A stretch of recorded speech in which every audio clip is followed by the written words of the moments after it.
every aspect of reality, from the movements of galaxies to the All right. Before we go any further, I'm gonna explain this real quick. Because they're gonna get to a part where they talk about the consciousness, right? Without the consciousness, without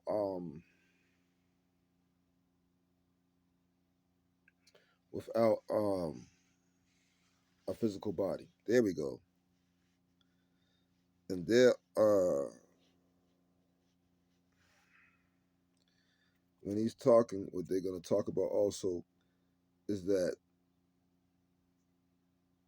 basically that when beside the fact we're not here, we're elsewhere. Um, they're just not gonna word it that way. You're gonna see in a little bit. They're literally going to so what they call space, which it doesn't exist, because they're going to lower orbit. We're past lower orbit. We're past all that. We're past all that. But they have seen some of people as far as like energy beings. No, but you don't have a physical body. You're not shaped of an energy body. You're not a shape. You're just energy. Like not like ball, not like a ball, but almost like electric smoke. And you're big, you're very huge. Like you're very huge, you're very big.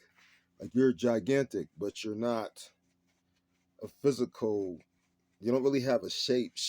I don't even know how to explain that. If you can just imagine some energy thing, a whole bunch of us just past the dome, chilling at Big Mama's house, living Big Mama's house as a collective. However, remember we're only one, so don't get it misconfused, okay? Because they're gonna talk about a consciousness with no body, like it doesn't have a body, but you also have a body because you project in a body, and you get to experience this body that you in. You see what I'm saying? But you're really out there floating around, and they know this, so he's just listen. of atoms is governed by a hidden code. This is where the concept of Adinkra codes, as discussed by Carson, comes into play. Adinkra codes are like the universe's programming language, complex mathematical symbols that describe the fabric of space-time itself. They're not just abstract concepts. These codes are thought to be the actual blueprint of reality. Adinkra codes find their roots in ancient African symbolism, but their modern interpretation in physics suggests something profound. They are seen as error-correcting codes, similar to those used in computer algorithms to ensure data isn't lost or corrupted. In the context of the universe, these codes could be ensuring that the fundamental processes of nature run smoothly. Imagine the universe like a giant computer, and these Adinkra codes are its software, keeping everything running without glitches.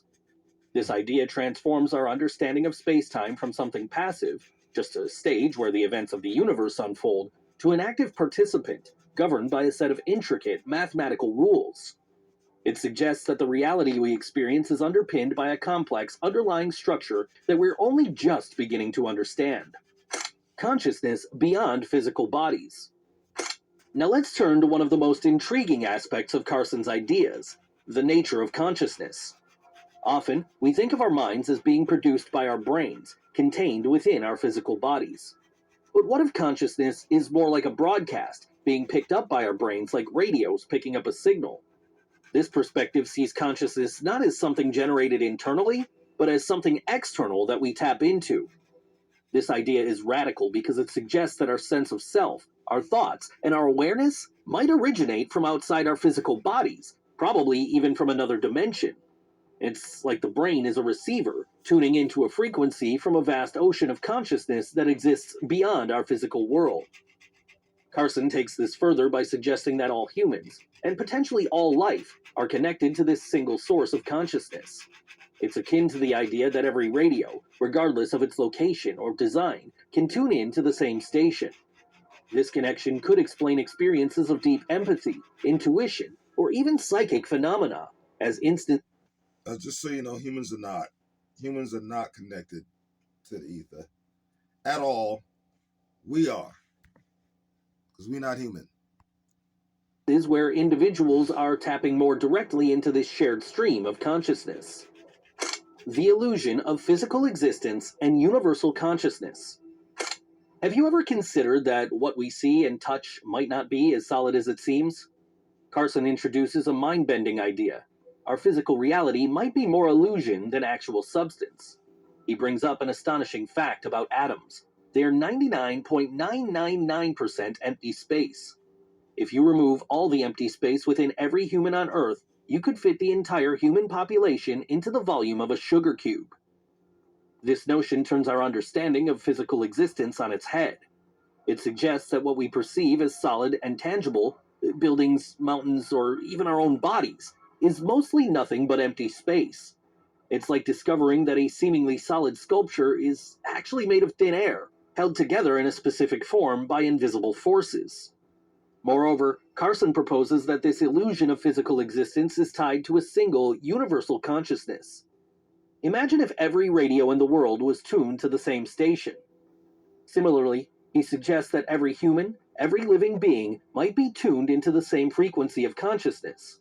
This idea paints a picture of unity and interconnectedness that transcends physical boundaries, implying that at the deepest level, we are all part of one vast, interconnected whole. Did you know you could be entitled to a 5 or 6 figure payout if you were an